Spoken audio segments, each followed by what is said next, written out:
So we thank you all for joining us. And I just want to let everybody know, if you are new to us, this is the Veterans Breakfast Club, and our mission is to create communities of listening around veterans and their stories to connect, educate, heal, and inspire. We've been doing this for 16 years now, and we are online every Monday night and every Thursday night. And Thursday nights is hosted by the glorious Glenn Flickinger.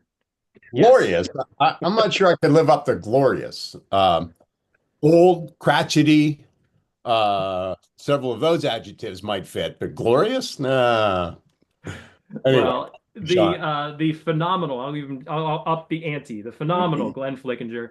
And I invite everybody here that if you are just new to us, also please check out our website, www.veteransbreakfastclub.org. On there, you can check out everything there is to know about us, everything from our mission to our past events, all future programming, our big trips that we have planned that I'm sure Glenn will go over later. I'll chime in a bit later with a station break, but without further ado, I'll hand it off to the glorious, I'm sticking with it, the glorious Glenn Flickinger. No, the expectations are way too high for tonight. I can see that. Luckily, I'm going to hand most of this over to our guest, Steven McCloud. Steven, please say hello. Steven McCloud Everybody. been on our program before about his book. I've got it right here. I've been using it to do a little weightlifting today. Black Dragon came out, what now, 3-4 years ago, Steven? Yeah, 2022. 2022. Hey, May of 22. Wonderful, wonderful book about Fox Company and their experiences throughout the Pacific War, not just Iwo Jima. These guys fought four invasions. Do I have that right, Stephen? That's right. That's Four right. invasions. End up on Iwo Jima, obviously. And we're going to have Stephen tell us a very special story tonight about Fox Company and a nurse by the name of Jane Kendeigh. Do we have that last name pronounced right, Stephen? You're close. You got to practice that one. And remember, Okay, you got a key on her nickname, which was Candy. Candy. Okay, So Jane Candy Jane is Candy. actually how we pronounce it. Okay. And before we get into that in total, I have a couple other things I want to do, but I'm going to unmute. I see Julia on, and I'm asking her to unmute now. And Stephen had told me about you, Julia. So Hi, how are you tonight? I'm good. Great. Thanks for joining us tonight. Thank you. Yeah, Jane was my grandma. Great. So I had a fantastic time this weekend. Yeah, give us a little background. What were you and Stephen up to this weekend in Texas? We went to the commemoration, second time that I've been to a commemoration. And about a week beforehand, I learned that Bill Jr. was going to be present, which had already made me tear up. And when Bill and I met, it was pretty emotional for both of us. So, yeah, pretty priceless. Yeah. And the story of Bill is what and Jane is what's going to come out in the program here in a little bit with Stephen for the rest of our audience. So and Bill is with us as well. I saw him, and I also see Jack Padley Jr. there, son of Fox Company's commander. Nice to see you, Jack. So Bill's with us somewhere. I saw his name. okay, I don't know, Bill Sean, Wyckoff. if you can find Bill and Bill unmute him. Wyckoff, is he? Bill Wyckoff. Or William Wyckoff. William Wyckoff. This would be his son or grandson? His son. His son. Wow. Found William. I asked you to unmute. Go ahead, William. I'm here. Hey, Bill. Hi, Steve. Glad to have you here. That was a Same pretty here. Thank you. And you know what? It may not be quite the same virtually, but we'll figure out how to weave you guys into this story as well as we get there. Outstanding weekend, and it was incredible meeting Julie. Boy. Well, thank you both for joining us, and anybody else of Stephen's family of fans. Thank you so much for joining us. As Sean said earlier, this is the Veterans Breakfast Club. Thursday nights, I get the honor of doing this program we call Greatest Generation Live. Basically, everything World War II, authors, veterans, etc. And next week, I mean, it's getting so hard to find World War II veterans. Next week, interviewing a World War II veteran from the 8th Air Force by the name of George Rubin. He's not even 100 yet. He'll be 100 in May. Incredibly dynamic, incredibly articulate man. Shot down in a B-17 in early 1945, POW. Just a fascinating story. Almost lost his life a couple of times in the process. And next Thursday, that's going to be just a great story with an actual World War II veteran, which is obviously getting harder and harder to find. So, but tonight we're on Iwo Jima Part 2. We did Iwo Jima Part 1 last week. Really, we're not really retelling the whole story of the battle per se. Last week was on the flag raisers. We had two fantastic guests, Brent Westmeyer and Eric Crelly, two of the men that have been instrumental in identifying the right names for the 6 flag raisers. It was a great program and went way long. We're not going long tonight. Steven is an excellent storyteller and concise, unlike me. So this is day 9. This is only day 9 of the Battle of Iwo Jima, right? And there's 25 days left to go. I was speaking with Brad Washbaugh. Brad, thank you for being on tonight. And Steven a little bit earlier, you know, we could do a program on Iwo Jima every Thursday for the next 4 or 5 Thursdays and still only tell a small part of the story. Such incredible bravery, so many men who gave their lives, so many Medal of Honor recipients, got that right, Brad, et cetera, et cetera. But I do want to, before we get to Steven, I do want to recognize, as we did last week, a few of the Iwo Jima Marines that we have interviewed on the program, or that we know in one case, just to honor their names. We can't get into every name, because if you go back in Todd's records 20 years ago, he's probably interviewed 15, 20 Iwo Jima Marines over the years. But there's 2 that he interviewed I'm going to bring up. But first, I'm going to bring up my good friend, Sam. I'm going to ask you to unmute again. All righty. There he is. This is Sam Kearns. Sam and I have been friends since 1960-something. We don't want to admit. Great friends, grew up in the same little town in southwestern PA. But Sam's father, Sam's a remarkable guy, but his father not only was remarkable, but as you'll see here in a minute, and it's once I share the screen, was also, I don't know, Sam, as you can see it now, are you seeing that? Okay. Yeah. Sam, how is it that your father was so much more handsome than you? Yeah, isn't that the truth? And I have a nephew that looks just like him. That was in the Navy. He's with NOAA now. Yeah, I told my grandkids about this just this weekend, and I said, you know, he was 19 years old, whatever 70, however many years ago. What Iwo Jima was for, I guess. 80 years ago. 19 years ago today, he was on the island. Yeah. So he's with the 5th Marine Division. 5th Marine, 28th Battalion. He landed in the 2nd wave on the first day. Navy Corpsman. Yeah, he woke up in the Marines, but that's another story. So that the Marines actually expunged from his records how he woke up in the Marines. But yeah, So you were telling us earlier before the program started, the squad that he was attached to was pretty much gone in the first. What was the machine gun? They used a lot of machine guns, and those guys were very exposed the first few days, and so his squad was pretty much decimated.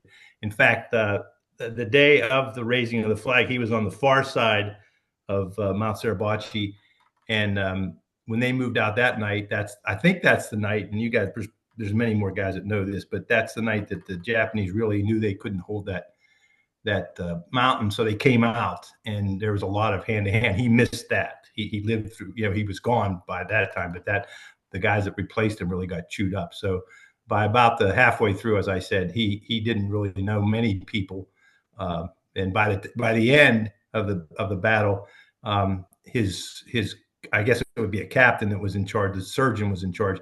Let him stay back with what I always thought was like a MASH unit. He didn't have to go out to the front lines with the cleanup part. And when he walked off at 19 years old, he didn't have much of a beard. he said everybody thought he was a replacement. He said he was embarrassed that he he said, "No, I've been here the whole time. Really, I've been here." And he won the Silver Star. What was his action that he won the Silver Star for, Sam? He dragged 6 men to safety in what would have been a crater, not a foxhole. One was killed while he was attempting to rescue him, and one was shot while he was being rescued. And he always said if more officers had lived through the battle, there would have been a lot more medals. But they the officers really were decimated also. So yeah, so that's his picture when he's getting his award back, probably in Hawaii. He got to go after he was in Tokyo. He got to go back to Hawaii earlier in the I guess towards the end of the war. Yeah. So again, and this is a story with every one of the Iwo Jima Marine survivors, those who survived the battle that I've heard. In the next two I'm going to mention, same sort of thing. He landed with his company of 180, 200 men. At the end of the battle, there were only maybe, of those original men, 18 standing. Yeah, they walked off. The others, most of them lived, but they had wounds. They were wounded. Yeah, they were wounded. Well, it'd be interesting to know the exact statistics if 150 men were casualties. Yeah. The normal sort of ratio is about 3 to 1. I'm not sure that held in Iwo Jima. He claimed that they talked about giving the Purple Heart because he got shot in this just a real glancing shot off his belt, if you will, and scratched his side. He said, I won't take that. He said, I cut too many things off people to be taking a Purple Heart for a scratch. So he always said, we never knew if that was true or not. That's what he told us anyway. Yeah. Okay. Well, Sam, thank you so much for sharing this again. I know about 3 years ago, we talked about this in a little more depth. And for me, it's quite an honor. I was telling our guests before the program, there I was in high school, 1965 or 6. This man was my counselor. I remember talking to him in his office, then the assistant principal, I think, a little bit later in our high school life, Sam. And I just feel so dumb now that at that age, I had no idea what he had done for our country. So it's great to be able to honor him. Thanks, Well, Sam. thanks for letting me share that. Appreciate that. And then there's just a couple of other Marines I want to honor. I'll have to speak for them. These are men that Todd DiPastino interviewed 15 years ago, more or less. This first one is Jack Snyder, high school class of 1944 here in Pittsburgh at Monessen High School.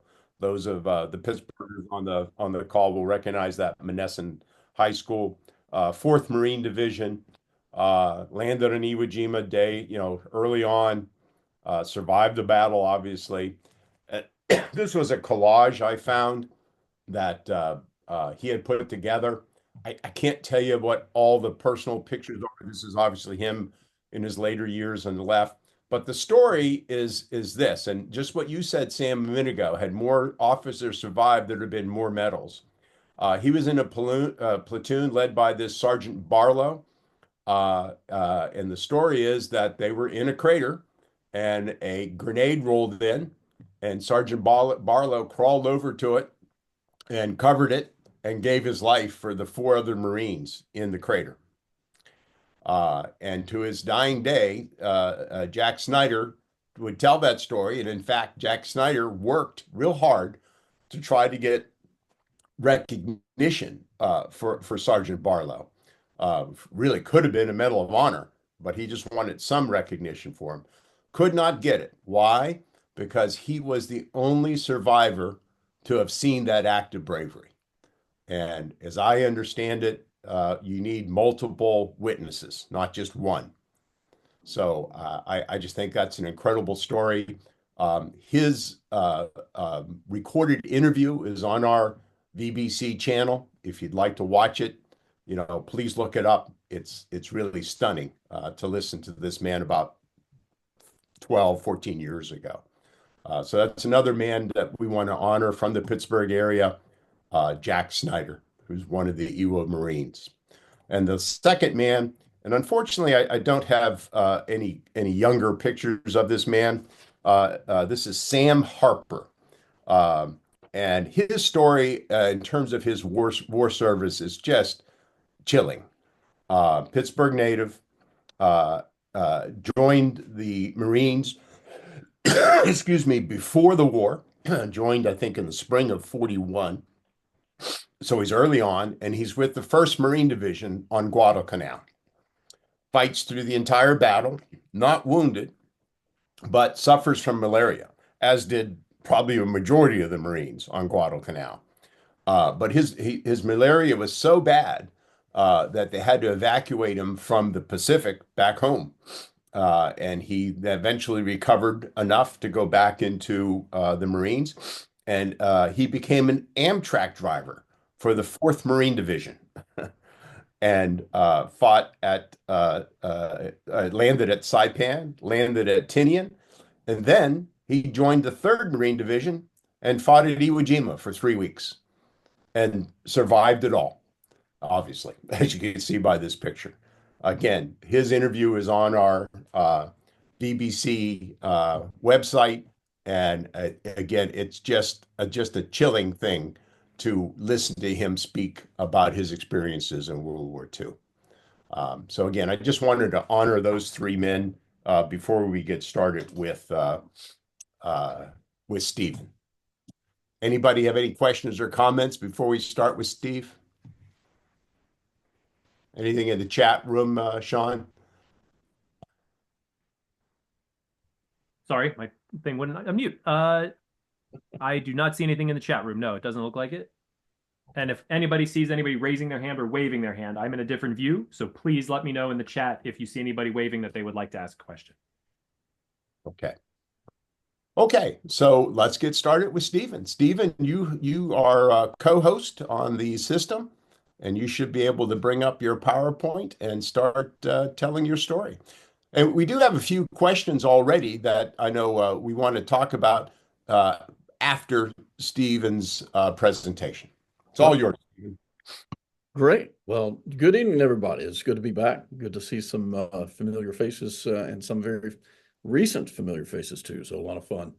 I'm watching the clock here. So I'm going to smoke through some slides that I had here, given our conversation, very valuable conversation, and some things we may skim over. So if you have questions for them on some of these topics, hold on to those things or throw them in the chat and we'll get to them, like Glenn says at the end.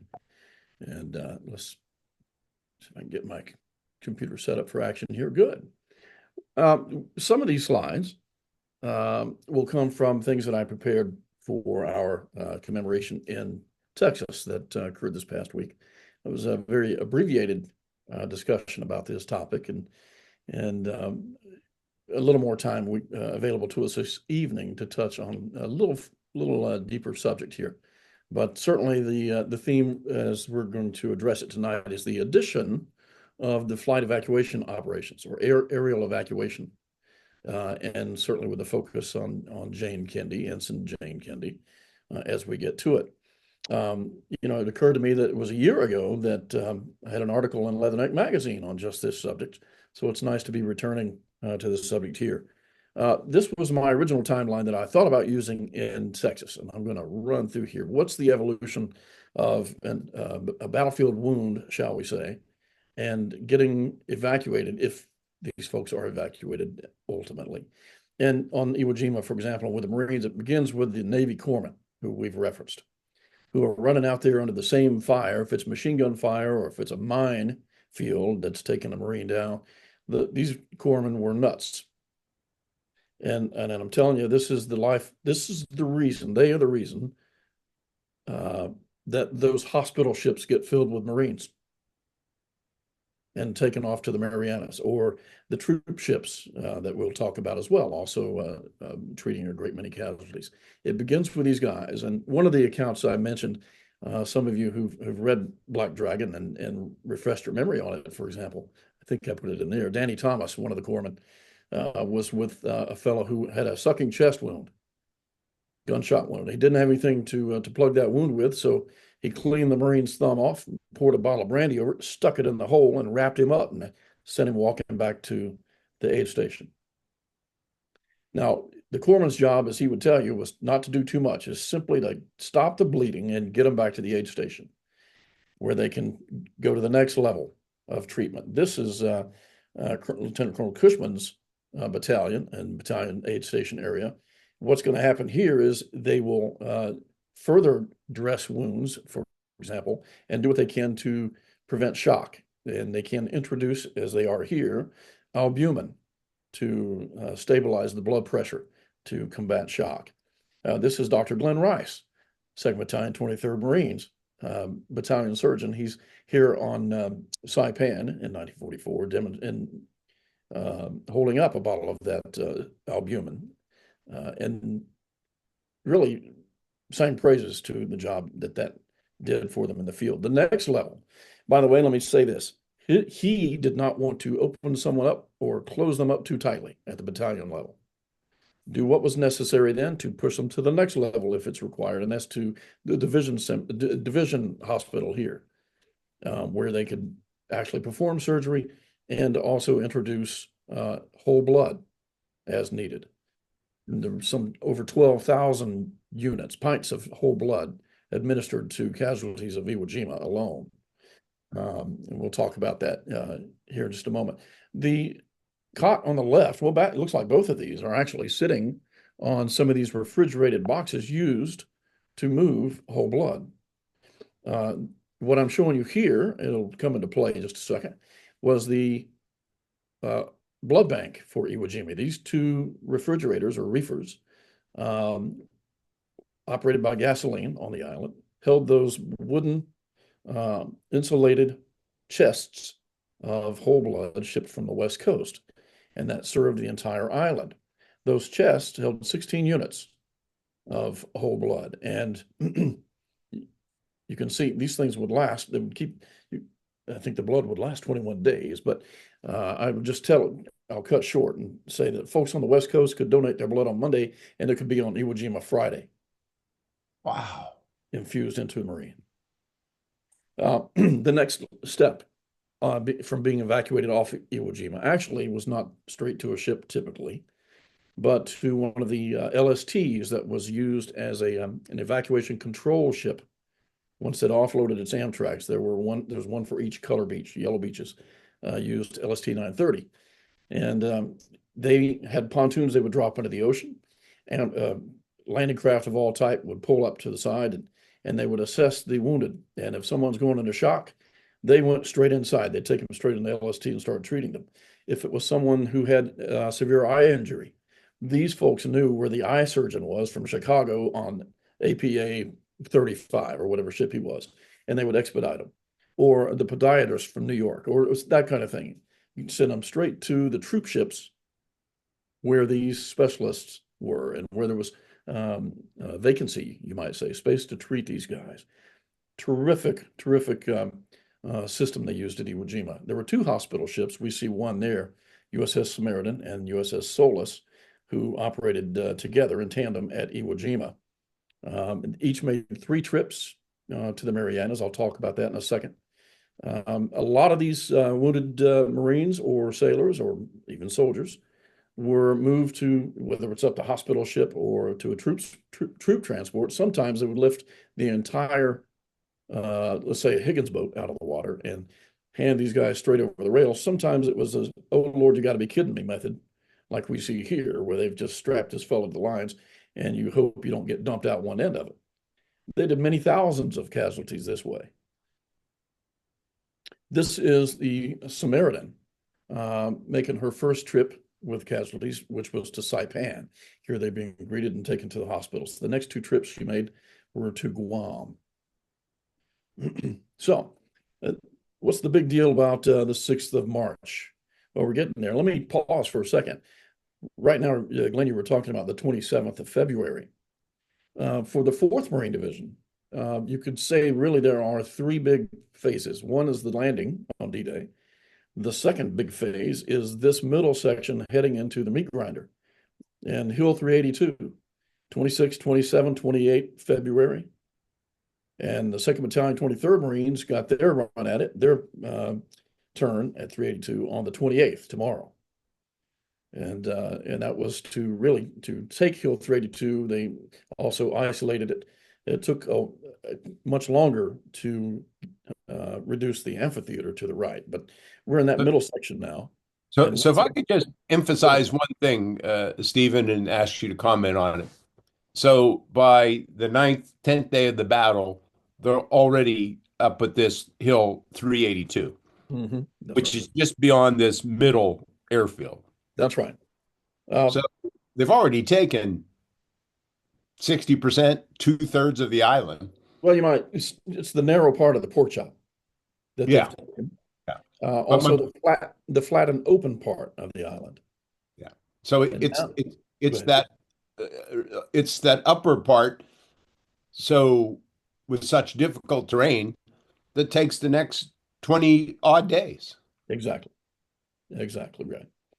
So once they have reached that second airfield, now they're into the central belt of defenses by the Japanese, and they're approaching what is the high ground. It's not terrifically high, but it is the high ground, the commanding ground.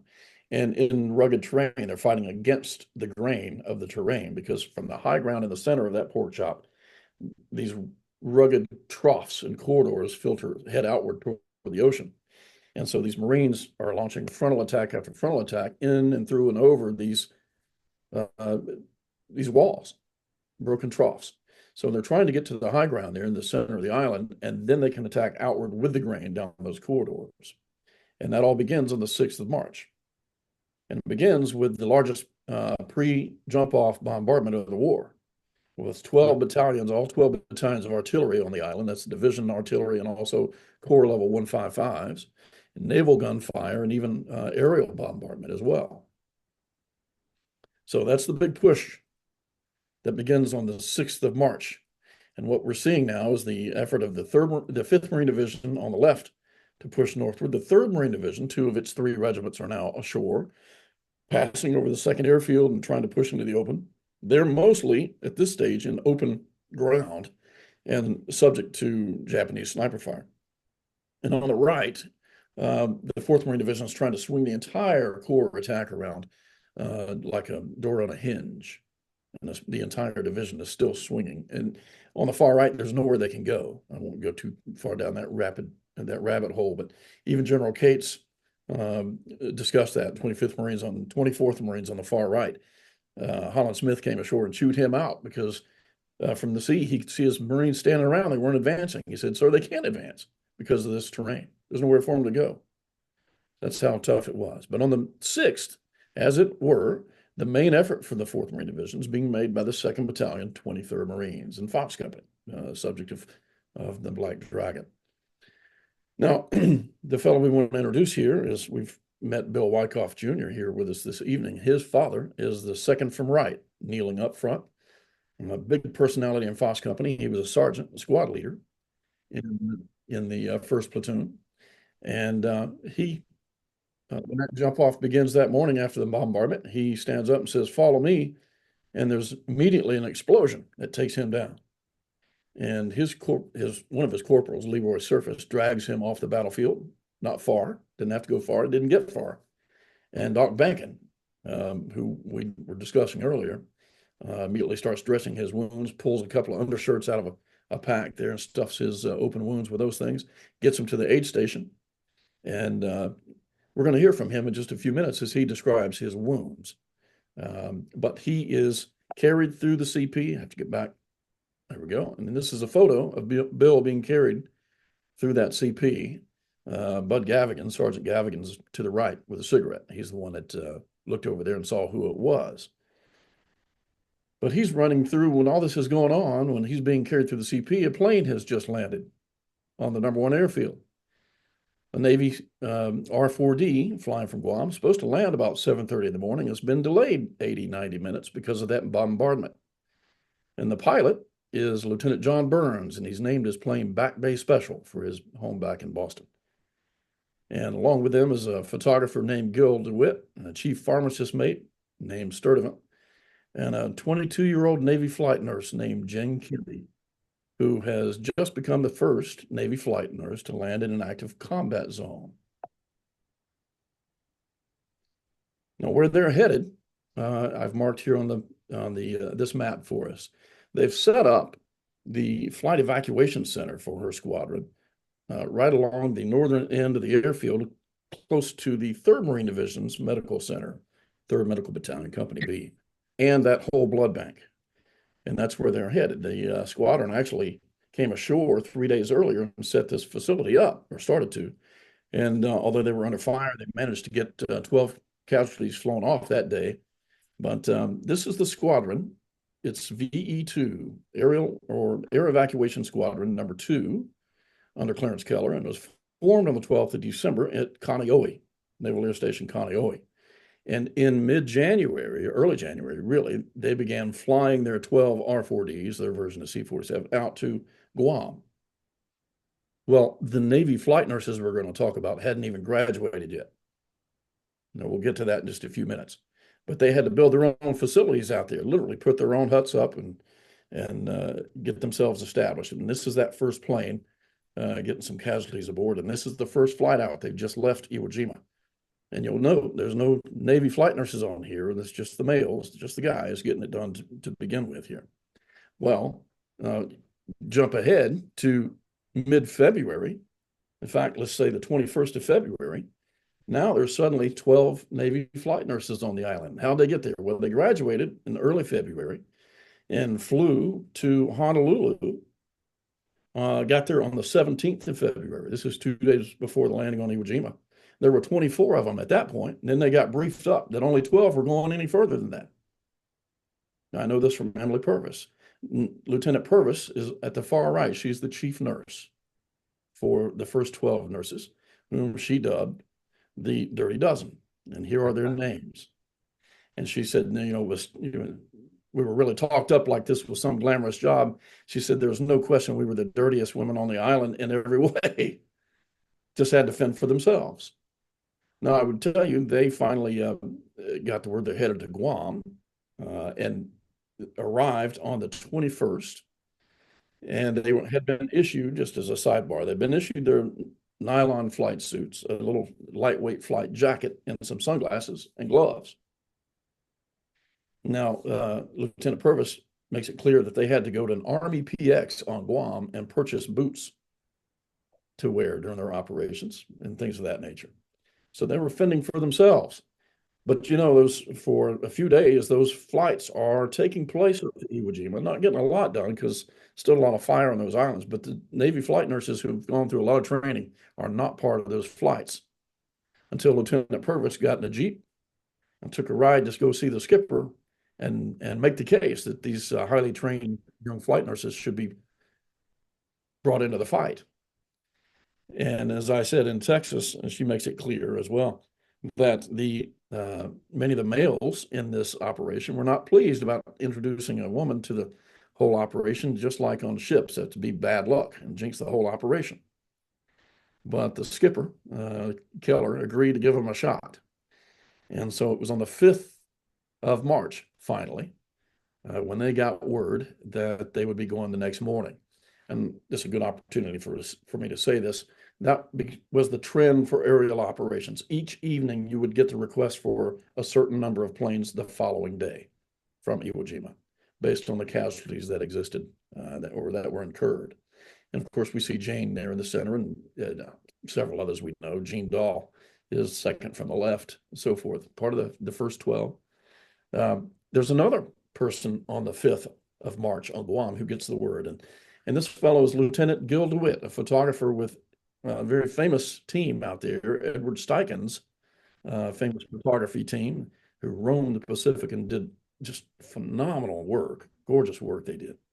But he got orders from Steichen to be on the first plane with this Navy flight nurse the following morning and be aboard that 2 a.m. flight to Iwo and document her being the first Navy flight nurse to land in an active combat zone.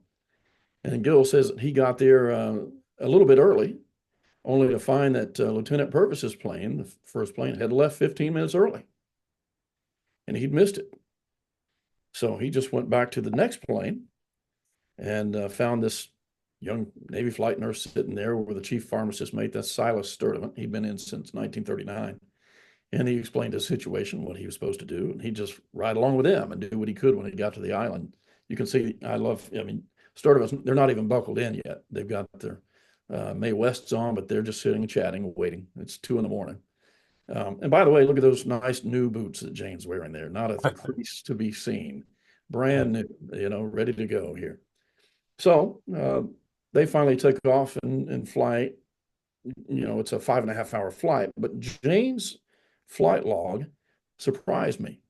And I'll zoom in maybe a little closer here so we can see. That morning, the top flight, her first flight in March, the date is the 6th, and we can see that they fly from Agana, Guam to Saipan, and then from Saipan to Iwo Jima.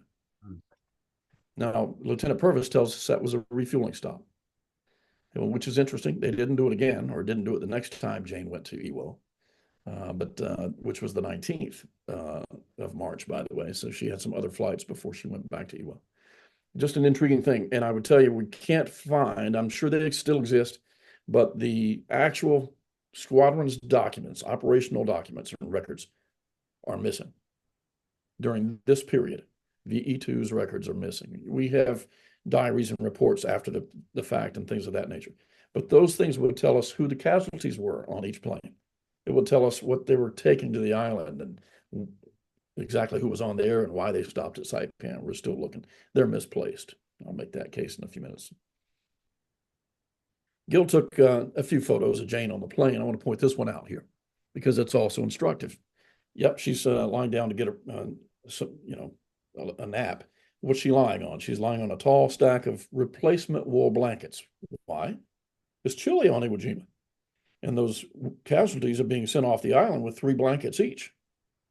You're going to run out of blankets very quickly.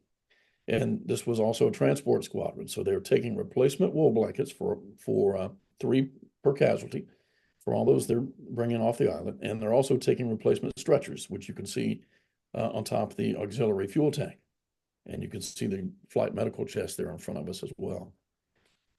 Now, you know that they had to circle the island for 80 hours because of the bombardment. When they landed, Gil DeWitt and Jane both said they went into the tent there and they said, "Where's Lieutenant Purvis?"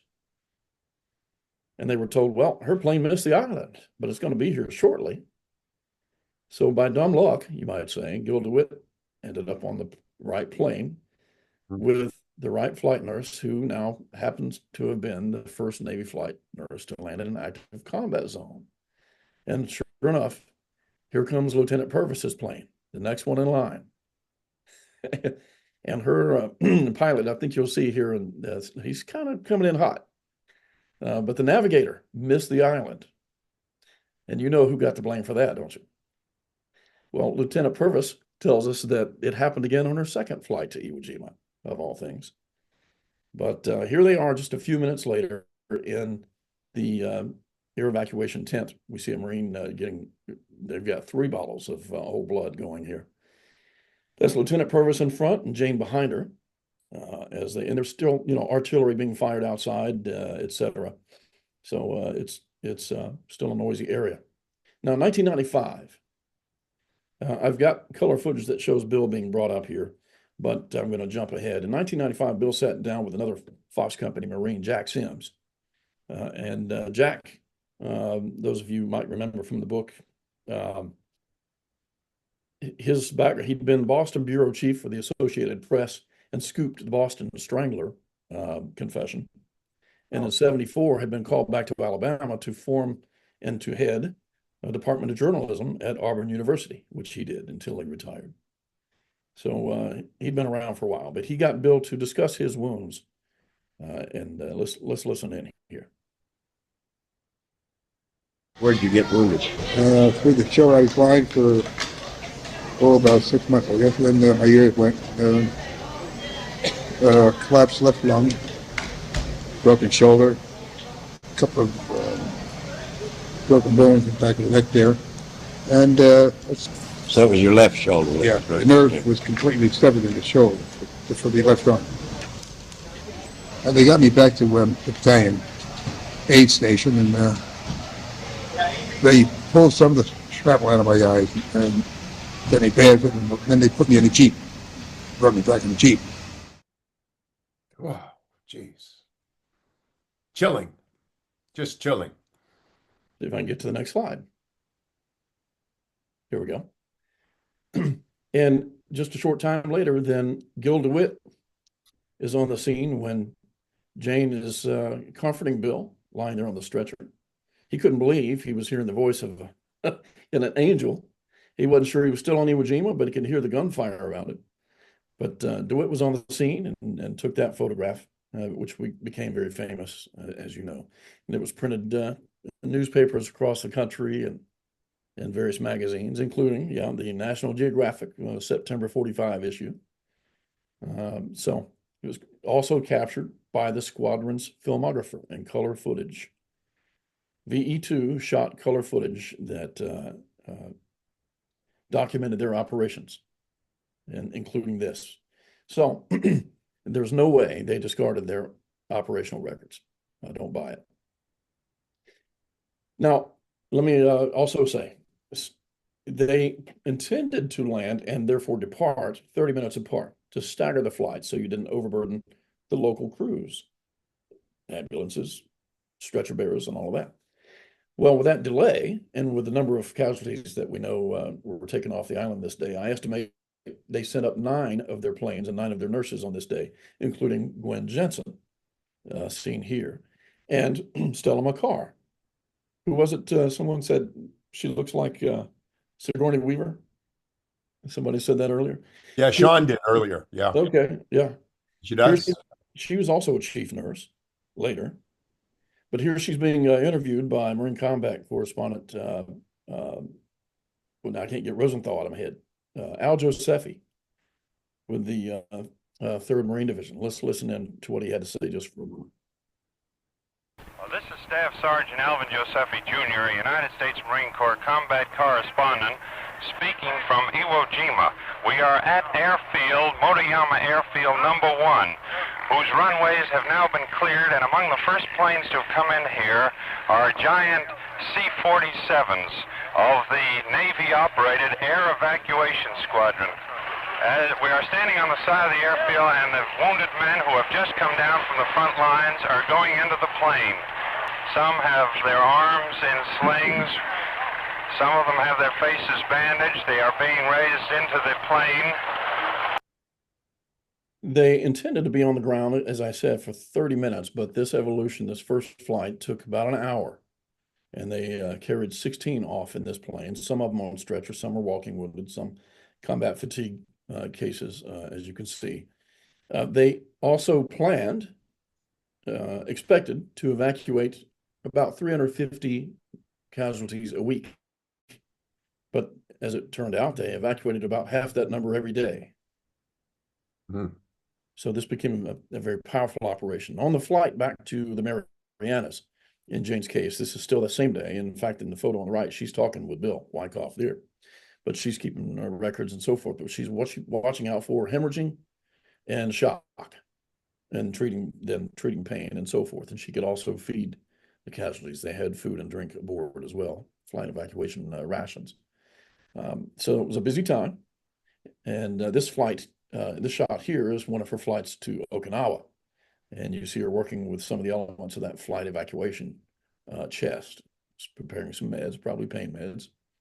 When they got to Guam, the ambulances were waiting for them, especially on these first flights. And she's sort of checking out all her patients to the surgeon. But these folks on the ground know that there are 8 other planes coming right behind this one, and probably 30 minutes apart, if that. So they've got to hustle and get these fellows into ambulances and off to hospitals they get back to go through all 9 cycles in this day. I wanted to pull up just a select number of casualties that were evacuated from Iwo Jima on a daily basis.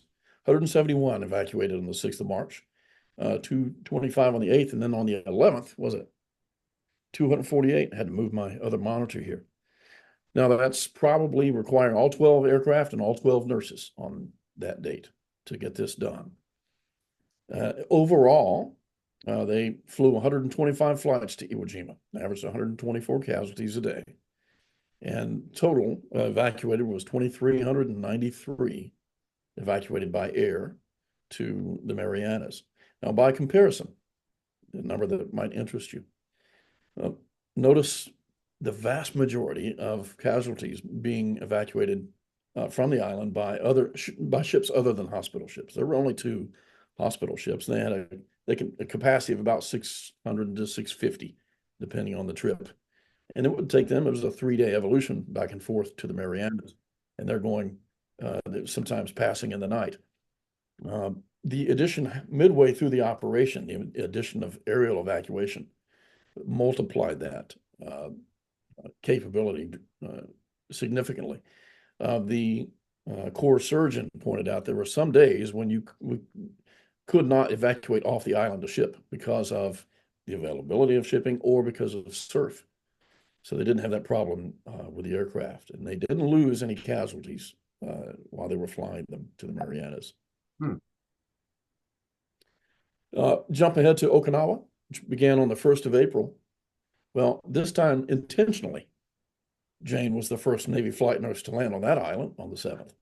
And she did so with the squadron skipper at that time, Commander Jack Thornburg. By this time, her squadron VE2 was joined with 2 others and eliminated and formed into VRE1, a different squadron, and operated that way for the rest of the war, including through Okinawa.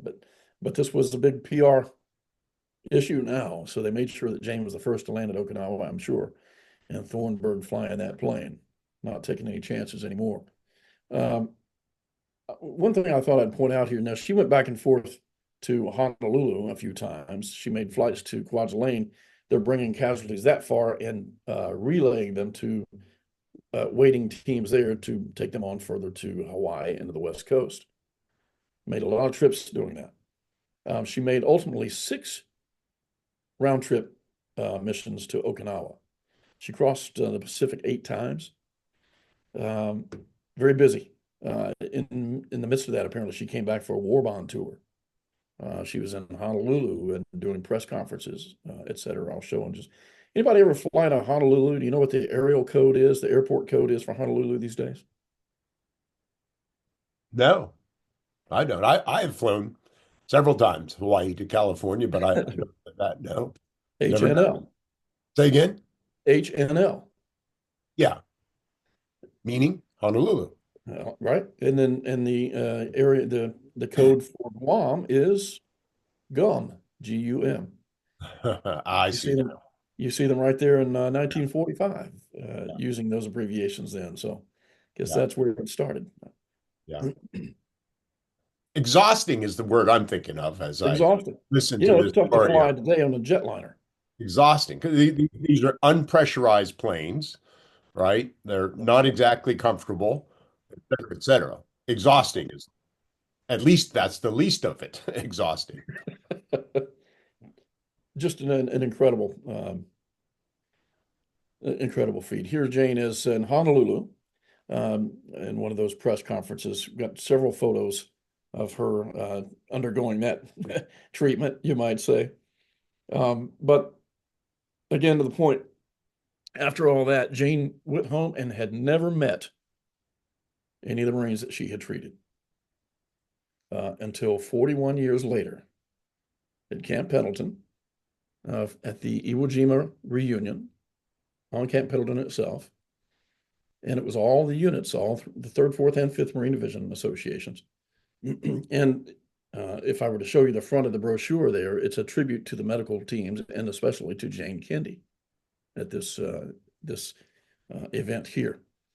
But late in the evening, and it was a setup, but she and Bill Wyckoff were finally reunited there and called him out on stage, and they met each other for the first time. That was Saturday, the 22nd of February, 1986. And interestingly enough, on Saturday, the 22nd of February, 2025, at the National Museum of the Pacific War, then their family members were united and met for the first time there when Julie and Bill Jr. met right there live and in person. So that was a terrific event. I take some pride in saying that I was able to resurface after that and speak again, but it did take me a minute or two. Imagine so. But Sure. greatly historic event there. Yeah. And both of them, we're pleased to have both of them with us again tonight. So we can certainly ask them any questions we'd like to. Sure. Now, one other thing I want to point out here is I was looking at this and bring to your attention. Anybody look at the 8:30 time slot when dinner's served and dancing to the music. Anybody recognize that name? Carl Hoffman. Hoffman. Anybody? No. Okay, well, he had been with the 2nd Battalion, 8th Marines during the war, but afterwards he was with the historical section, and one of his works, for example, was this Marine Corps monograph. So he wrote some of the official histories of World War II for the Marine Corps. And in those days, even in the Marianas, he went ashore with his trumpet. So he was a lifelong musician, and his band was playing there at Camp Pendleton the evening they were reunited. Wow. Nice little piece of trivia there. So just a quick overview there of some of these operations and some of the things about Jane and Bill. Anybody have questions that you'd like to ask? And I can stop sharing if you'd like. Sean, you want to control? Yeah, Sure. let's stop the share. And I'll pop back over to a different view here to see everybody. And yes, we had several questions here in the chat as we went along. But before we get to the questions, let me just congratulate you, Steven, on just a wonderful, wonderful presentation and a wonderful story to tell of Jane Candeigh, Bill Wyckoff, the Fox Company Marines. There's so much more to it, I know, of the Fox Company side, but to be able to focus with a laser-like precision on those flight nurses and their own bravery and their own incredible work that they performed in service to those Marines is quite an accomplishment on your part. Thank you for bringing this story to us. Oh, thanks, Glenn. Yeah, it's a privilege. So let's get into some Q&A here from the audience. Go ahead, Sean. Yes, Marcia asked, I'm not sure which slide this was. Do you know the names of the other men in the first picture of Wyckoff? No, a couple of them. Only because the combat photographer identified one or two of them. We had, interestingly, there was a fellow named, forget I said that. His name will hit me in a second. He was a photographer with the 3rd Marine Division. And he's the one that took the picture, apparently, of Bill and Jane in 1986 at the reunion. He was there. And we have his photographs.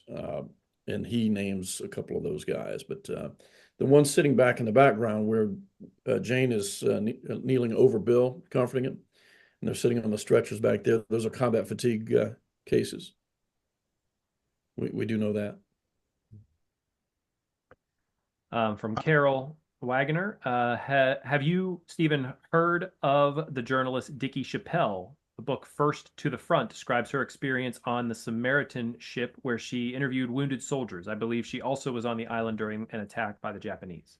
She was, and as I recall, she was actually the first female on the island as well. So, yes, I've not read her book, but certainly aware of her. As I recall, almost sort of hitching a ride to get there. As a matter of fact, pretty hard charger. Bob Flage, what kind of escort did the hospital ships traveling back and forth have? I've seen no indication of escort for the hospital ships. I've seen it not mentioned in the action reports or otherwise, interestingly enough. Bob, you raised your hand. Was that the same question from the chat? Or ask you to unmute, Bob. Hold on. I didn't hear his answer. What kind of escorts they got? I've not seen an indication of what escorts they had mentioned in their action reports. Wow. Well, you would think some kind of destroyer escort or something along that nature, but I've not seen it. You'd think that they would have it in the report somewhere. Yeah. Yeah. Well, again, what you run into pretty often is just an after the fact reference to what they did in a war diary or something of that nature. Here's what we accomplished last month and that kind of thing. Forgetting if you were to get into a task force or task group level report, you'd find out the makeup of the ships if they're with them, and I've not done that. Okay. Thank you. I got to jump in with a quick question about the evacuation. So obviously the vast majority are evacuated by ship. Was there a triage system relative to the air evacuation, thinking that, the worst cases would it'd be better to fly them out quicker? There was I've not seen the metrics, the metrics by which they screened them. Some of it we know, and some of it we have to interpret. But the line was from corpsman to battalion aid station to division, screened, and then sent to the aerial evacuation center for screening again for suitability for aerial evacuation. Some of that had to do with chest wounds, things that might be prone to hemorrhage when you get up at altitude under low pressure. And some flights flew no higher than, I know of one that flew no higher than 1,500 feet all the way back to the Marianas because of that. I hadn't thought about that unpressurized planes, they wouldn't want to go too high, the lack of oxygen, etc. So that was a factor in choosing who got evacuated by air. Exactly. And I just think in terms of high pressure, low pressure. Yeah. And if it's low pressure outside, I guess it's wanting to push blood outward and equalize. Whether that's accurate or not, I'm not 100% sure. Makes sense. We have a former, I think, is it Navy Corpsman, David Seaver? I see your name on. Let me ask you to unmute. And Rich, I see your hand. We'll get to you shortly. Yeah, I put up there because you're talking about, altitude and cold, the stressors of flight. So let me just go through those real quick. Okay. So as I said, 1 hour at altitude is equal to 3 hours in a car. So when I was in Afghanistan, the 8-hour flight to Germany was a 24-hour car ride, if you want to look at it that way, like never stopping. So the stressors of flight are G forces, not gravity. We are all right now experiencing gravity to no ill effect, but takeoff, landing, G forces. When you increase those, have an effect on the body. H, humidity. It's very dry at altitude. Okay.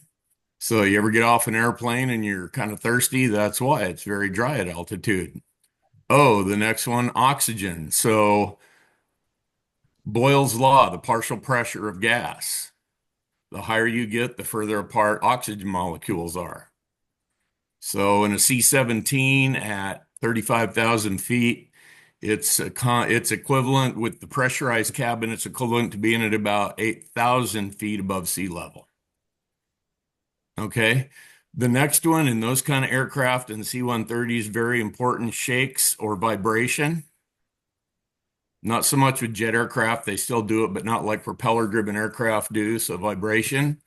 The next one, T, temperature. It's cold at altitude. So if you have burn victims, your body, your skin helps you to regulate temperature. So if you are burned, your body doesn't regulate temperature like it could. Hence 3 wool blankets on patients because it gets cold up there.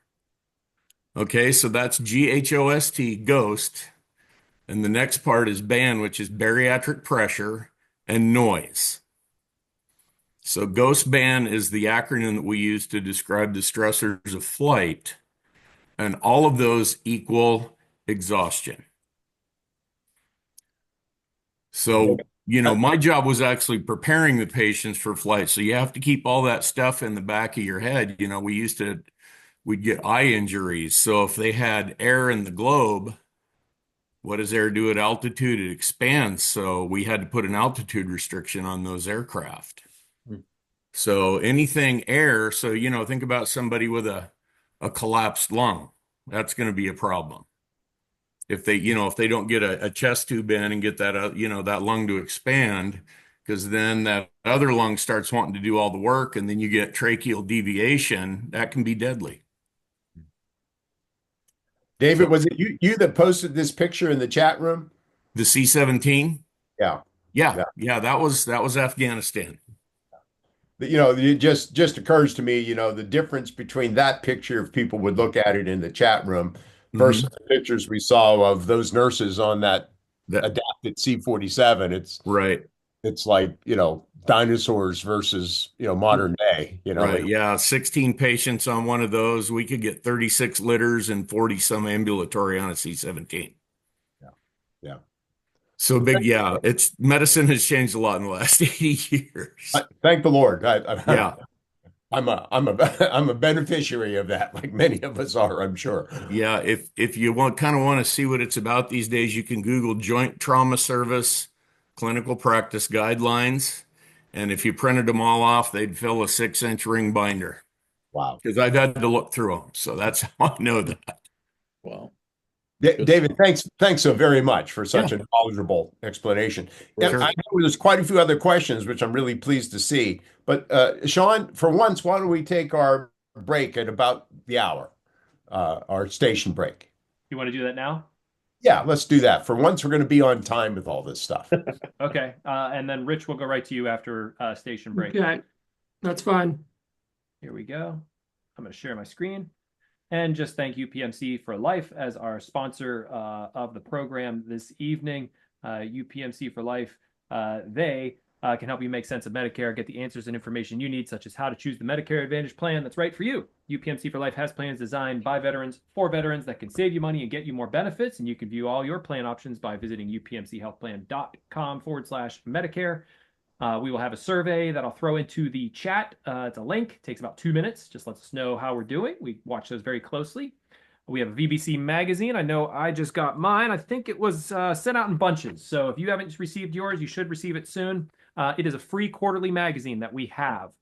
So if you don't get it, it's just because we don't have your address. Please send that to us, and we will be happy to get you on the mailing list for that free quarterly magazine. This coming Monday, this is a call out. We are doing a conversation with Navy Seabees, but we want Navy Seabees to show up. So if you know any Navy Seabees, please reach out to them and say, hey, come on VBC on Monday night. If you want to help them, if they have a computer, however, in whatever way you can get them to join us on Monday night. We want as many Navy Seabees in the room as possible to get as many stories as we can as we celebrate the birthday of the Navy Seabees. So please help us out and find some guests for Monday night. And then we'll have an open conversation the following Monday, March 10th. I know that we do also have a program with Glenn next Thursday night. Glenn, what is that? You mentioned that earlier in the program. I did, and the reason we don't have anything written up on it yet is I just confirmed that a couple days ago with George Rubin, 18th Air Force vet, waist gunner, B-17. About to turn 100 in May, shot down in February of 45, POW, fascinating story. And the man at 99 going on 100 puts my stamina to shame. I mean, after an hour and a half, I said, George, I'm a little tired now. Can we stop? Great memory and a great story. So that's next Thursday on Greatest Generation Live. Wonderful. And I also just want to thank Dick. You put in the chat that you are new to us this evening. It's great to see you. Welcome to the club. You are welcome anytime. We'd love to dive into your story and say hello. Join us for that open conversation in a couple of weeks again, because we'd love to say hi and get more information. I see you became a member of the VBC, and anybody here can become you're all members, but we have a different sort of next level, like a VBC membership that you can, it's a donation to the VBC, and there's different benefits. Thank you. That's the word I'm looking for. Different benefits that you get becoming a VBC member. But one of them here, check it out. This is a rebate. You can see it there. $250 rebate for VBC members if you're going on one of our trips. Right. This is coming up. We're beginning to promote it more heavily. We have about 13 people signed already. We're looking to take 30 like we did last year to the England trip. This is popularly known as the Band of Brothers tour. Starts in England. We go to Normandy, Netherlands, the Bastogne, Luxembourg, Heidelberg, and we end up at Hitler's Eagle Nest. 2-week trip. Would be a lot of fun. Todd and I are leading this. And if you're interested, please just go to our website or take a quick shot of this QR code here. We'd love to get more people to come. I think we'll get to our 30, but we won't get there if we don't ask. So forgive me for asking as often as I can possibly ask. Okay. Right. Rich Kessinger. Yeah, Rich. Yeah. I have a couple observations and maybe even a few questions.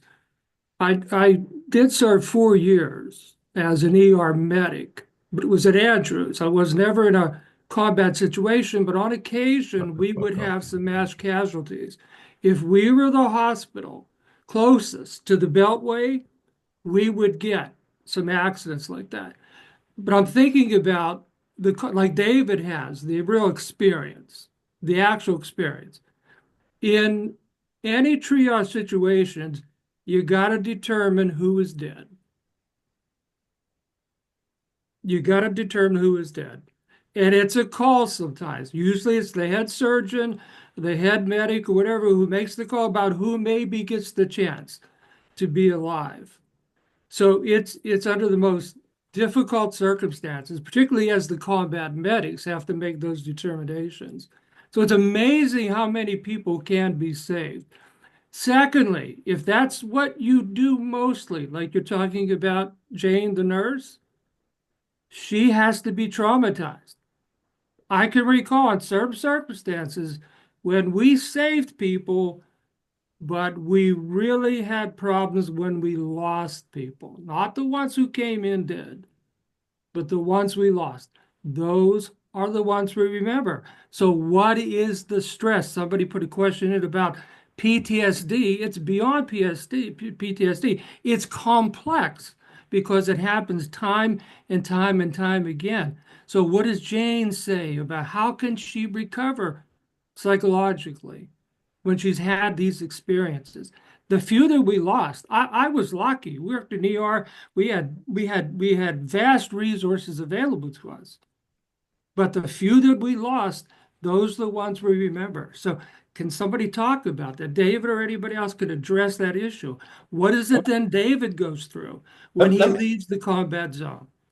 Let me ask Stephen and Julie. Julie, are you still unmuted? No, we'll ask you to unmute again. I'm unmuted now. My dog was walking around. I didn't want her to bark. Oh, we love dogs. We love dogs. What do we know? I know Jane passed away in 1987. Do I have that right? Probably. I was in junior high school when she died. So, and then I lived about 8 hours north of where she and my grandpa settled down in San Diego. But we would go down probably 2-3 times a year because my dad, felt it was important that we stay connected with my mom's side.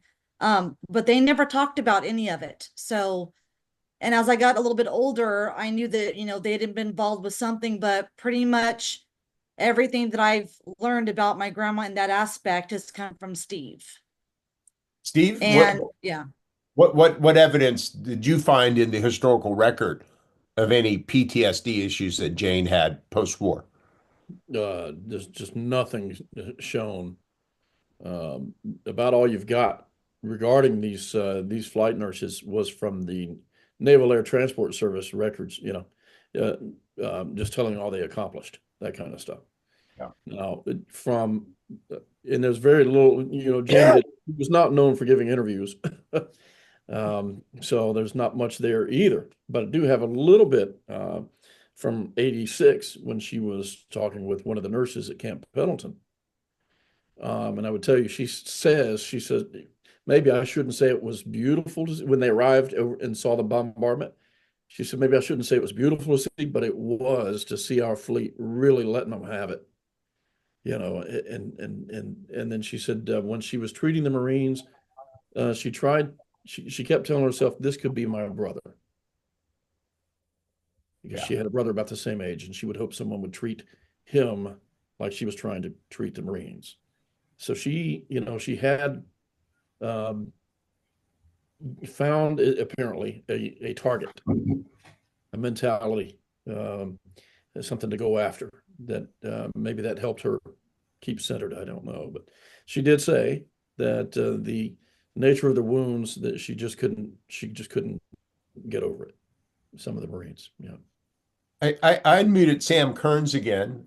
Sam, do you know that your father, my high school counselor, suffered from PTSD post war? Well, he always said he had demons. He didn't say, and he wasn't a man that he liked to, even though he was a Navy corpsman, he did like that he was in the Marines. I mean, he was very proud of that. And he only cried a couple times I've ever seen in my life. One was my mother passed, but the other time was if you'd ask him about men on Iwo, and he would tear up about his friends that died. And he didn't say they died in his arms, but he did say, I lost a lot of friends because of just the nature of the beast. He did have one very amusing story that I'll just take 2 seconds to tell you. One of his buddies early on got shot in the hind end area. And my dad was treating him, and he said, Kearns, can you check and see if I'm going to have problems having kids? So he had to check to see that it was bleeding pretty badly. And he said, no, you're all down there. So when they got back, I think it was terrible. They were recounting the story. It was all his buddies, and they were laughing at him. And I said, were they laughing at you or the guy that got shot? And he said, no, they were laughing at the guy that got shot because he thought he had lost his family jewels in the process. Yeah, well, it's hard to imagine. I'm sorry. Go ahead, Stephen.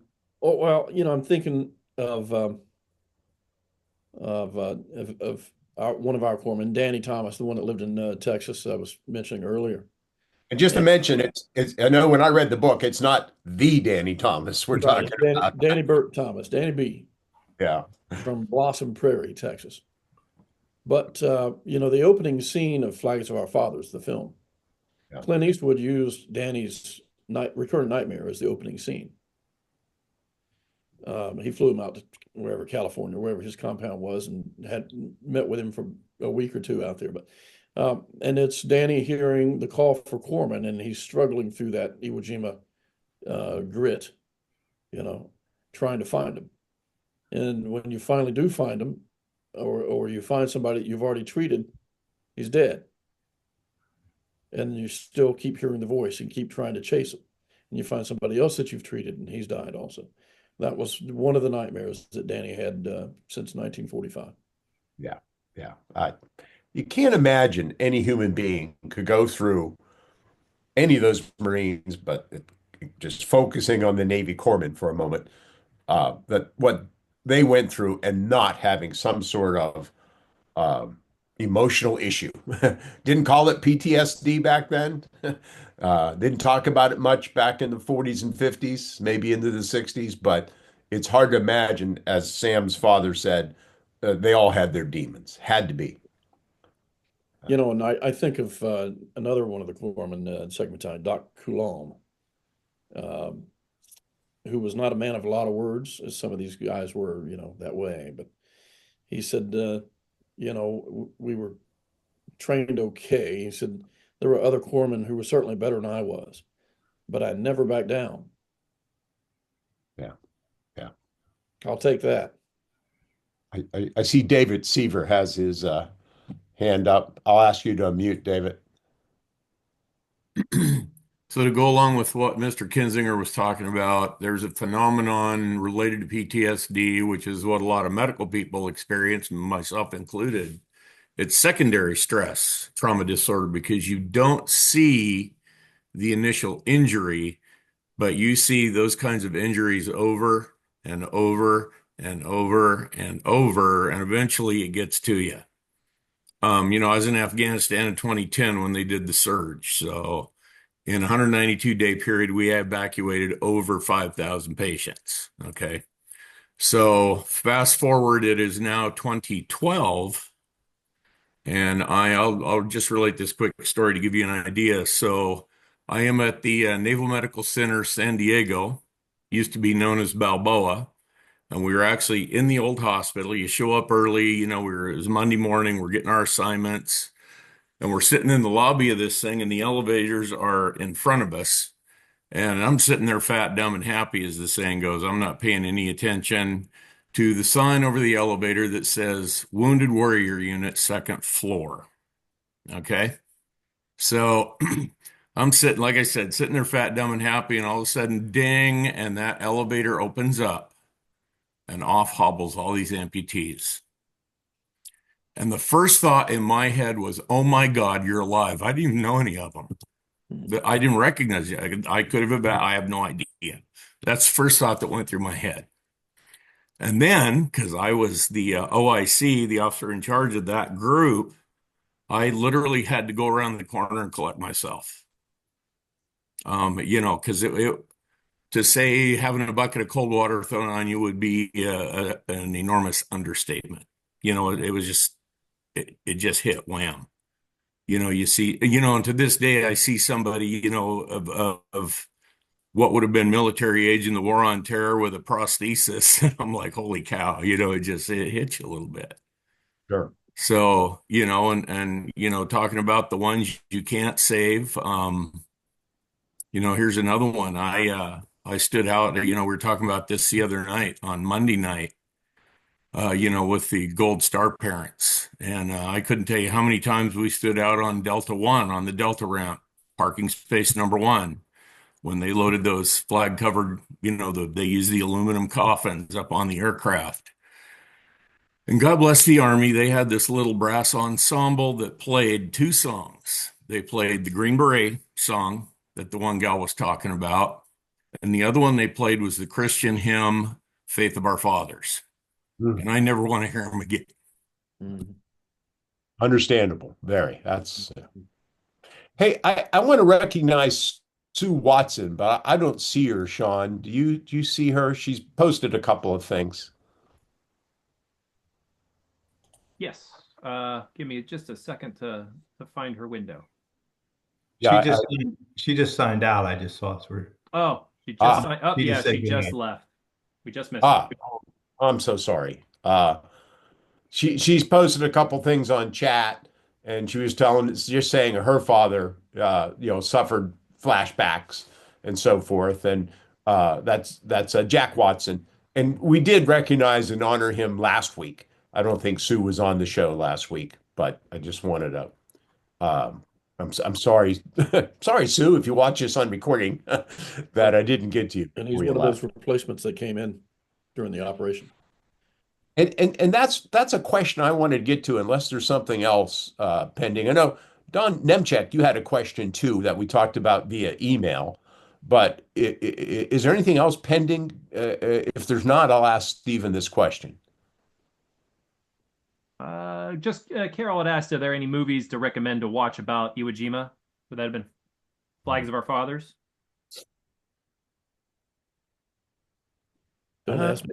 Steven? No, I'm not. There was a movie made after Flags of Our Fathers, also by Clint Eastwood, from the Japanese point of view. You did both of those at the same time. Same time? Okay. Yeah. What was the name of that second one from the Japanese point of view? Letters from Iwo Jima? Letters from my father. Letters from Iwo Jima. Yeah. Letters from Iwo Jima. Yeah. I mean, it's now kind of hokey because it was made, I think, back in the 40s, but Sands of Iwo Jima with John Wayne is still, I mean, I grew up on that in the 60s. I mean, I thought that was the reality, of course, not knowing better. But if you don't mind the, I don't know how to put it, the vainglorious parts of it, it's still a pretty good, interesting movie in lots of ways. Sure. In a lot of ways, The Longest Day is similar in that way, just because it covers so much. Yeah. It is. I would still point to that. I have a tough time pointing to anything new that's been done. And well, of course, Brad Washabaugh mentions of course, that what we ought to mention, Brad, and I have a question for you, Brad, anyway. The Pacific. I mean, really, 2 or 3 of those episodes on Iwo Jima are riveting. Yes. That's the miniseries, The Pacific, by Hank Spielberg. Right. Who's back? Yeah. So that's probably, in terms of reality of Iwo Jima, that's probably more realistic than anything else that's been made. Difficult to watch. Yeah. So I wanted to ask about. Sorry to interrupt you, Glenn. Sue just popped back in the room. Oh, okay, Sue. Okay, is she unmuted? Let me find her to unmute her. While I am finding Sue, I know that Ken asked what part of the island was the last to offer resistance. Were Marines left on the island after the island was considered secure? Stephen? Some were, and of course the African American units that were still there when the Japanese launched a pretty good attack against the Air Force bivouac there on the island and joined the line in the middle of the night and took care of business. But you had a pocket way up there at the end of the 5th Marine Division area that held out for a long time. Even the 4th Marine Division had a little pocket over there with the 24th Marines that held out a little longer, I think, than even Cushman's pocket in the 3rd Marine Division area. So there were some small areas that took an inordinate amount of time to reduce at the very end of that operation.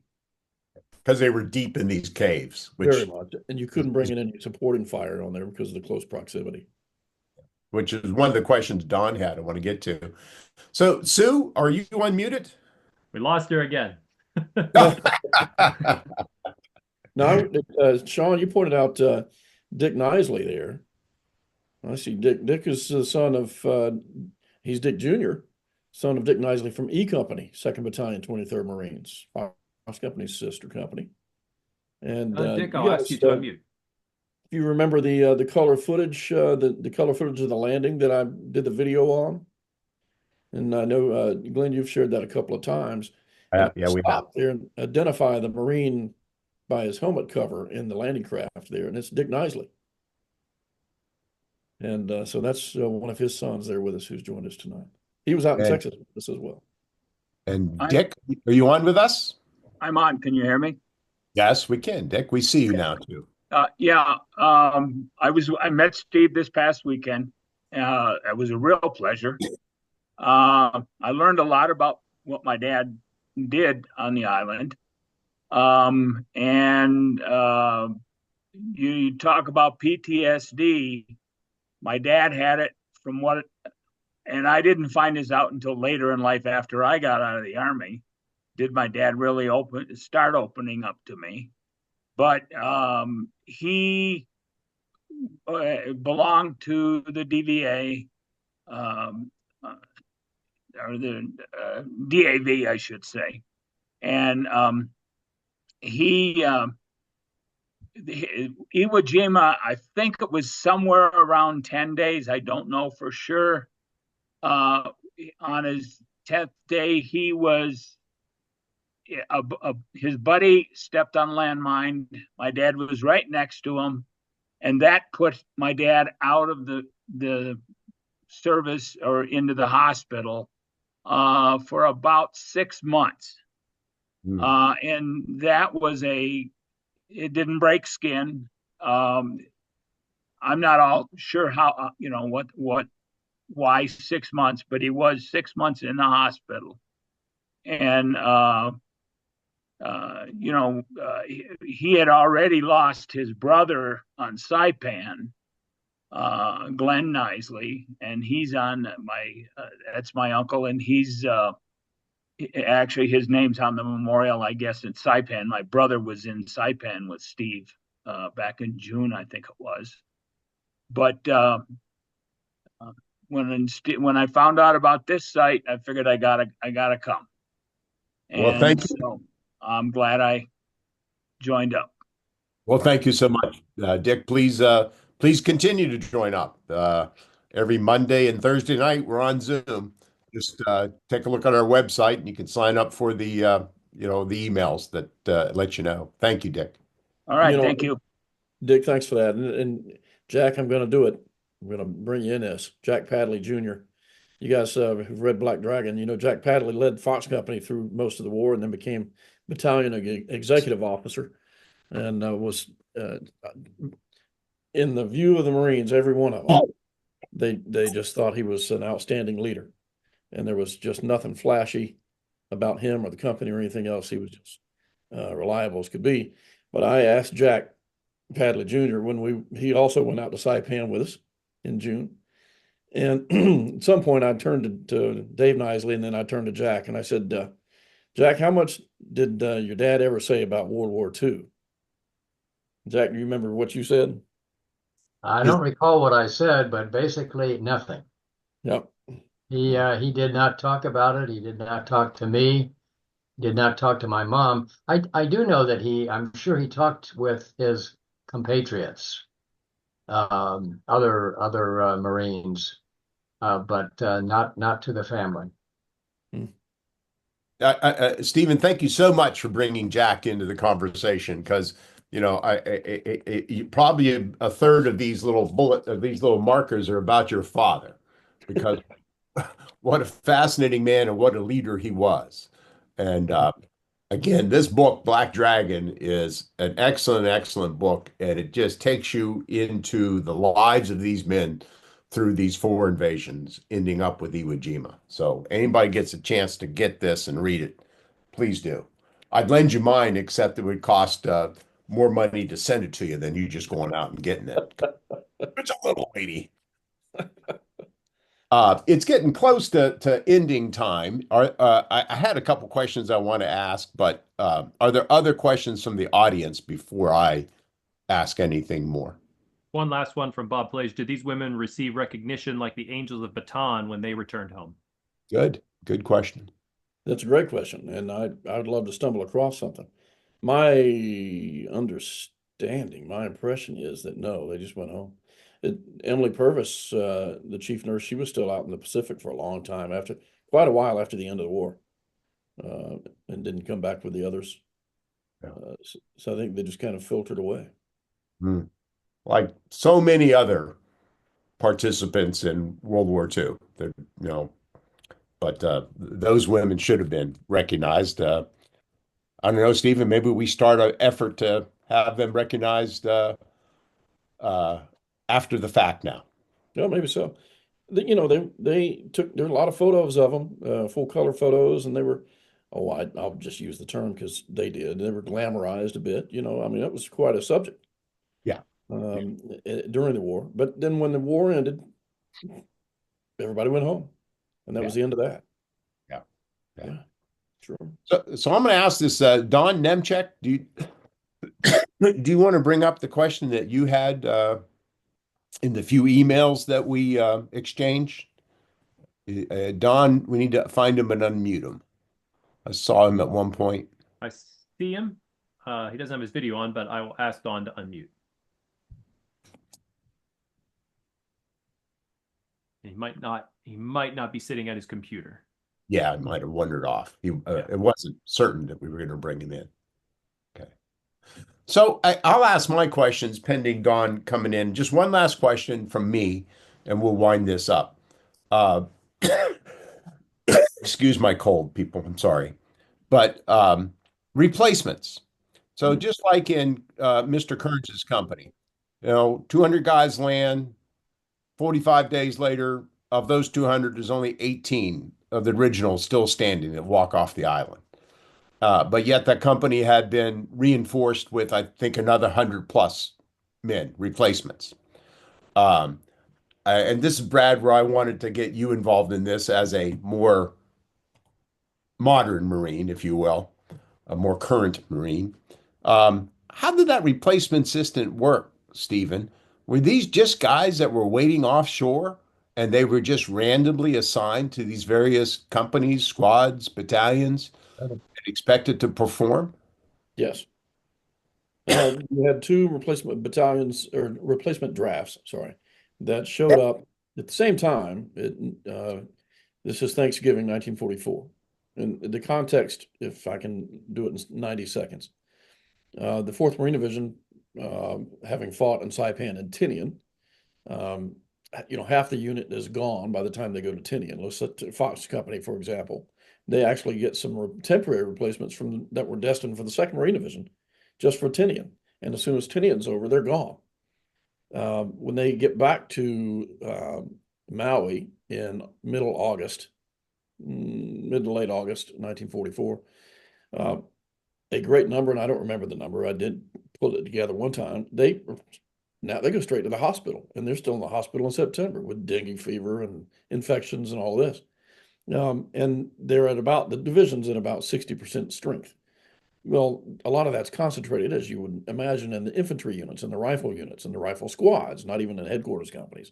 So in the 2nd Battalion, they're at 50% strength, 2nd Battalion, 23rd. And in the companies themselves, probably worse than that, of the guys who are present. But then they get busy training anyway, and they do a very high level of training. And so every one of those Marines, and I'm talking really your NCOs, your corporals, and your PFCs who've been around now, are trained to operate every weapon in the regiment and all this other stuff. And they've been working with the tanks, and you've got a high level of team there. And they've had a training plan waiting for the replacements when they arrive. And that keeps dwindling. They're still not here, still not here. And then November, they finally show up right in the middle of, now it's large scale rehearsal landings. We don't have time to train in the field. As you know, there's a big difference between an individually trained individual and a trained member of a team, an assault team that's been trained on assaulting a fortified position, which is what these folks had spent all their time on. But that's a high percentage of your division going to Iwo Jima. And Foss Company had, they brought in 84, I think it was 84 or 85 of those replacements on Thanksgiving Day. They landed with Larry Snowden was the company commander at that time, landed with 234 at Iwo Jima. I can show that they lost 80. Well, they didn't lose. They had 80 casualties the first day. They lost something close to that number, though. They took on, let's see, Fox Company got 45 replacements 4 days later. 45, and had to disperse those out through the platoons. Those replacements are not the same replacement draft. These guys have been loading and unloading ships at Maui, and they've been sitting on a ship off Iwo Jima this whole time. And they go ashore following a fellow, let's say Terwilliger. You follow him, he's the tallest guy, and they're walking up to here, and here comes a corporal over here, says, "You two." He walks up to Roy Stewart and Jack Sims. This is Irby Hip from South Carolina. "You two, what do you know about a machine gun?" Well, I saw one fired." "Okay, you're with me. You're going to carry ammunition. Grab a weapon, throw that carbine down and get this M1. That kind of thing. But they are assigned, they went ashore alphabetically. And the battalion at that time, thankfully, was in reserve. So, they've got a lot of work to do and that kind of thing. I showed it I'll say it's 3rd Battalion, 23rd. I think they got a similar number of replacements. And then they assaulted Hill 382 the next day with these guys. I guess that's the point I'm getting to, Stephen, if you don't mind me interrupting. By that time in the battle, you've got a platoon of how many men normally? You start with 45. It's, let's say 35 now. So now you got a platoon of that is made up of 2/3, perhaps 60%, made up of guys that were untrained, replacements just brought up off of the ship offshore with no unit cohesion whatsoever. None. And so Brad, yeah. 5th Marine Division reports, they emphasize something that I haven't seen in the 4th reports, but that a great many of these replacements is a big source of their trouble was the feeling of aloneness. Yeah. Even though the Marines are around them. And I thought that was very powerful that they isolated it in that way. Also, let me say that they weren't all equal, these replacement drafts. The ones that the 23rd Marines got, yes, this happens, they're green as could be, and they know no one, etc. So you've got a trained Marine, but you don't have a developed team member with a high level of confidence and resolve and intuition and all that kind of stuff. Yeah, he's got the Marine moves, but does he know how to assault a position with us? No, he doesn't. It's just facts of life. So the job of the corporals leading the fire teams or the sergeants leading the squads is greatly stressed. And they're more involved in playing mother hen to these young replacements, trying to keep them from getting killed, than they are in leading the team in the assault. That's a strife, just the way it is. Let me jump forward. They raised all kinds of holy hell about this. You got to get these replacements. You got to get these replacements to us quicker than this. And so after Iwo Jima, in the summer of 1945, they rushed the next cadre of replacement Marines through basic training, through boot camp and all that. And when they got to the battalions, it was very clear these guys had been rushed through training. We got our work cut out for us. Well, which do you want? It's one or the other, but that's the nature of the tempo of the war, and that was the response to it. Let's train them to a level and get them to the team so that the team can start training them. So that was just the facts of life. But that was a response to Iwo Jima. Very, very similar narrative to the U.S. Army in Europe at that time, particularly through the Battle of the Bulge and post-Battle of the Bulge. Same processes, same issues. Brad, I just wanted to give you the last thought here as a current Marine, retired Marine, Right. company commander who's been on Iwo Jima. Can you imagine leading a unit with that kind of numbers of untrained replacements? Well, Stephen said it so well. The battle really was fought and won by NCOs at the squad and the team level. It took a good sergeant to keep other Marines alive, and whatever time they could spend practicing, rehearsing was probably zero. So it was look and follow and learn very quick. But that was a tough battle. Each battle in the Pacific, as I read Stephen's book, was an evolution of tactics, techniques, procedures, weapons, and it was really a learning experience from the minute you set your foot on a piece of terrain in the Pacific to when you left, to the after action report, how we can do it better. But unit cohesion really makes a difference in a battle.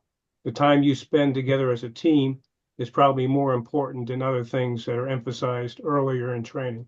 So Stephen hit it right on the nail. That he's correct. One of the things Brad had pointed out in Texas and was gratified to do so. In that first day attack into northern Iwo Jima on the 6th of March, I listed out at the end of the day, I showed what the terrain was like and how it isolated the Japanese intentionally and successfully isolated small units, pinned them down and with machine gun fire and hammered them with mortars, mousetrapped. At the end of that, and so that's really down at the team level, and even rarely could you fit a squad into that. At the end of that day, I showed what the casualties were. They lost one platoon leader killed, 2 platoon sergeants, 8 sergeants, and 16 corporals. Now, you only have 2 platoons in the attack. That's 18 fire teams, 18 corporals, presumably. And you lost 16 of them on that first day of the attack. And half of those guys are now replacements who are left. What are you going to do about that? That's tough. Yeah. I mean, it's an unimaginable battle. It just, for those of us never been there, to me, it's unimaginable. You can watch it in the movies, you can watch it on the Pacific TV series, but to have been there, to have experienced it, these men are beyond brave. They're beyond, there's just not enough words to honor the men that sacrificed and even those that survived on Iwo Jima. And we're going to have to end our program because it is 8:40.